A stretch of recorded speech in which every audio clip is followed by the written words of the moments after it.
Ontem, o Supremo Tribunal Federal proferiu uma decisão acabando com o regime jurídico único no âmbito da administração pública brasileira, em todas as esferas: União, Estados, municípios, Distrito Federal. Mas afinal, o que é esse tal de regime jurídico único? Eu vou deixar o juridiquês de lado para te explicar isso na prática, especialmente você que não tem ainda um conhecimento aprofundado em direito administrativo. Vamos para a prática mesmo. É o seguinte: suponhamos que na semana passada a prefeitura aí da sua cidade tenha publicado um edital de concurso para contratar 50 assistentes administrativos. Ou então, um INSS da vida tenha publicado um edital para contratar 1000 técnicos do Seguro Social. Ou então a Secretaria de Estado de Saúde, aí do estado que você mora, tenha feito um concurso para contratar vários trabalhadores da área de saúde, nas mais diferentes especialidades. Nesses casos, em regra, quando essas pessoas passassem no concurso público e tomassem posse, elas iriam exercer um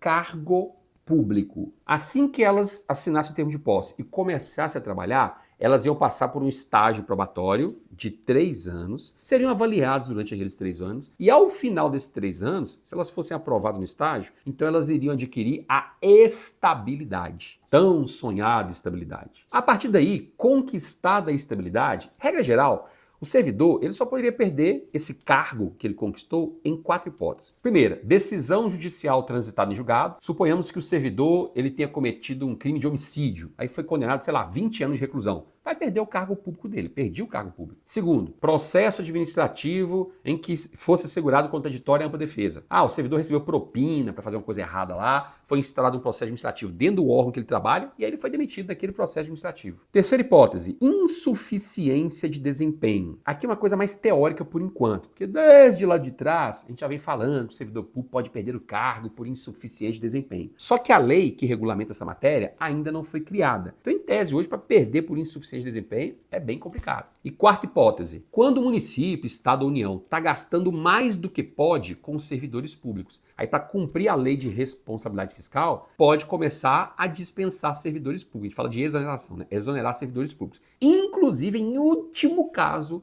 aqueles que sejam estáveis. Mas aí é só o último caso mesmo, tanto que é raro isso acontecer. Porém, com o fim do regime jurídico único, essa situação muda. Por quê? Em tese, e vou explicar por que eu falo em tese, a partir de agora, se a prefeitura da sua cidade ela quiser fazer um concurso público para contratar 100 assistentes administrativos, então a prefeitura que vai escolher, ou vai fazer um concurso para preencher os cargos públicos existentes, ou então vai contratar pela CLT. Essa pessoa vai ter carteira assinada. Mesma coisa para os demais órgãos e entidades. Um INSS da vida, eu vou falar INSS aqui, gente, mas isso não é certo não. Estou dando um exemplo que me veio à cabeça aqui, porque o INSS é executivo. Então, órgãos e entidades do Poder Executivo, especialmente aqueles da linha de frente, que exercem funções administrativas, têm chance de entrar nisso aí, tá? Existe chance, mas não vai entrar não, porque já existe uma mobilização dentro do INSS, em termos sindicais, para que as carreiras do INSS sejam consideradas carreiras típicas de Estado. Mas só um exemplo que eu lembrei aqui, porque é uma carreira administrativa que muita gente está fazendo concurso para o INSS, né? Então, só para ficar mais claro aqui, mas não quer dizer que vai acontecer, não. Você está estudando para o INSS, meu Deus do céu, vai acontecer isso. Não, faz só um exemplo aqui. Eu poderia falar o IBAMA, por exemplo, mesma coisa. O IBAMA exerce atividade administrativa. Entendeu o raciocínio? Então, aqui eu vou explicar com mais calma o que vai diferenciar essa situação aí. Segura aí. Então, a prefeitura aí da sua cidade, esses órgãos e entidades administrativos, né, que exercem funções administrativas, você tem o INSS, o IBAMA, entre outros, um DENIT da vida, e o próprio Estado, como você tem, né? Secretaria Estadual de Educação, Secretaria Estadual de Saúde, fazer um concurso. Em tese, agora, eles podem contratar por CLT. Em tese. Eu, particularmente, essa opinião minha, eu acredito que a tendência para o futuro é que os órgãos e entidades da administração pública passem a optar pelo regime seletista, mas é uma opinião minha. Agora, isso vai se estender a todos os órgãos e entidades? Não.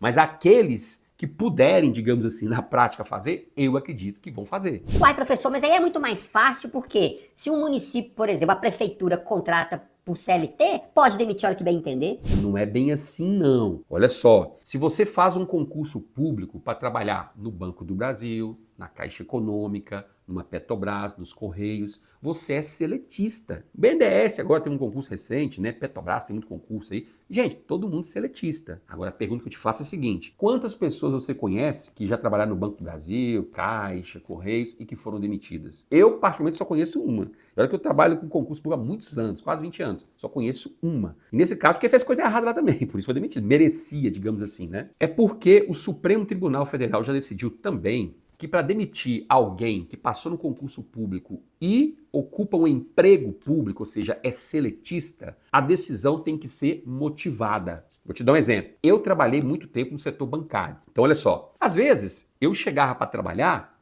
e o gerente já ficava no cantinho lá, né? Esperando as pessoas chegarem para saber quem vai demitir. Era mais ou menos assim, a gente era cruel, viu?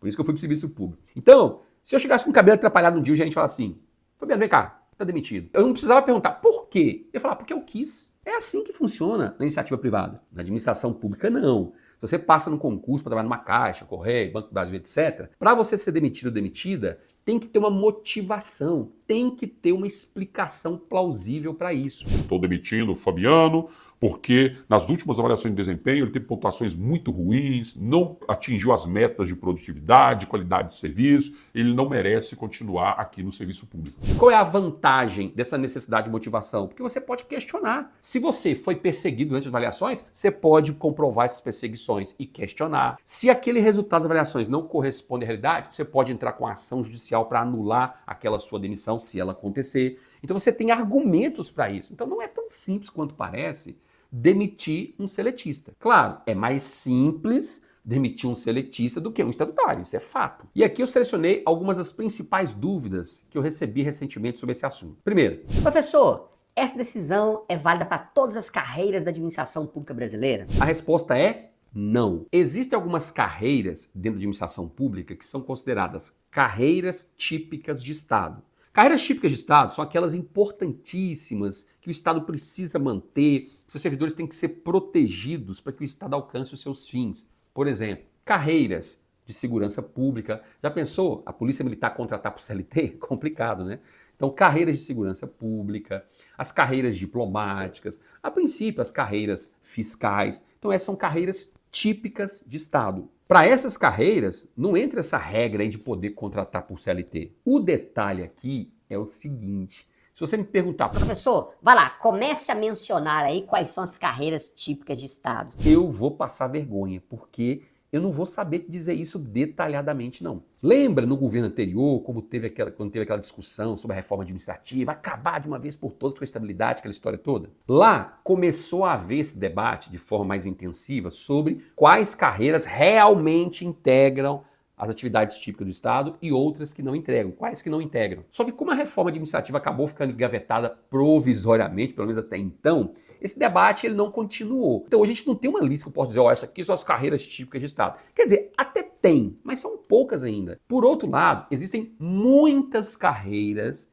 que estão se movimentando nos bastidores para serem enxergadas como carreiras típicas de Estado. E aí começa o debate. Por exemplo, o próprio INSS, você tem no início do vídeo, né? É uma carreira em que os servidores estão, óbvio, se movimentando, especialmente por meio do sindicato, para que ela seja vista como uma carreira típica de Estado. E é óbvio, se eu fosse servidor do INSS, é lógico que eu iria por esse caminho também. Claro, porque aí a carreira fica protegida. Carreiras do Poder Judiciário. TRTs, TRS, TRFs, TJs.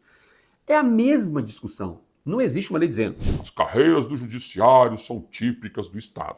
não existe isso. Claro, quando a gente olha de longe, a gente fala assim, pô, judiciário, né, tem que ser típico de Estado, os caras têm que ser concursado, a pressão é grande. Mas não existe uma lei falando típica de Estado, é intocável nesse sentido. Não existe. Mas eu, particularmente, acho muito difícil essa decisão chegar, por exemplo, no Poder Judiciário. Eu acho difícil. Gente, no judiciário existe um lobby muito grande, né? O próprio sindicato fica em cima, os servidores estão atuando diretamente com juízes, promotores. Então, assim, as coisas para chegarem lá, nesse nível, demoram um pouquinho. Vocês estão vendo a bagunça que está agora aí, porque mudou de nível médio para nível superior o cargo de técnico, né? Então, assim, é muito complexo o negócio. Pode chegar um dia? Pode, mas eu acho que até chegar essa possibilidade de contratação pela CLT, os cargos de técnico e analista judiciário, nossa, aí já passou por trocentas carreiras antes, até chegar no judiciário. Pode chegar. Eu não posso dizer que não, nunca vai chegar. Não não vou dizer isso porque nós estamos no Brasil, né? Então, possível é, mas não é provável. Segundo ponto. Ô professor, eu passei nesse concurso aí do CNU,